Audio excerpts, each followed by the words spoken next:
Et ça ne suffit pas, il faut demander à consommer moins. Exactement. Alors, consommer moins, c'est un geste de solidarité pour la planète. C'est très bien, finalement. On va s'habituer à faire mieux. Sauf que là, c'est pas pour des raisons écologiques. C'est pas pour des raisons écologiques, mais ça va nous apprendre à le faire et ça va nous apprendre à rester serein et à le faire sereinement. Tout le monde doit s'y mettre, gentiment, sereinement. En n'oubliant pas qu'il y en a qui... C'est pas obligatoire, c'est juste un geste de solidarité.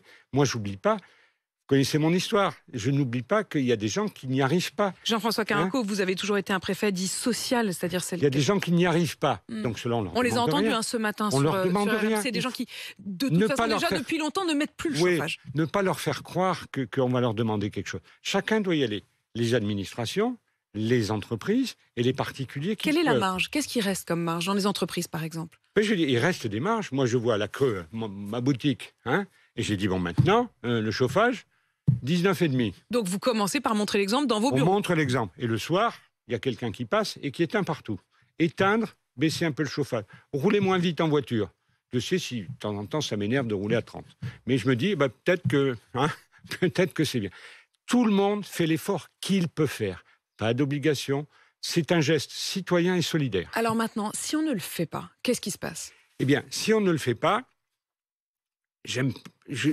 on a un risque que l'hiver prochain, on ait une demande de consommation supérieure à notre capacité de satisfaire cette consommation.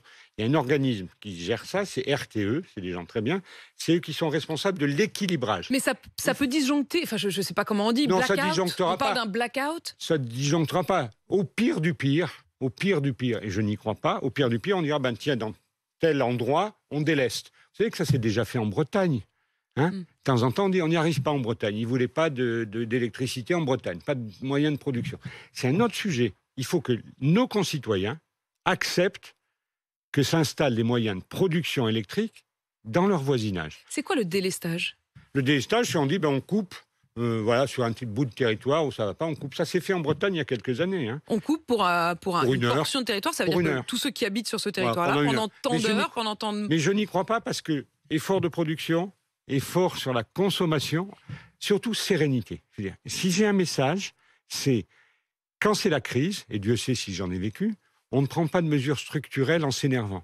On prend des mesures conjoncturelles et on est d'une sérénité totale. Et après, on doute. Ça veut dire quoi, on doute?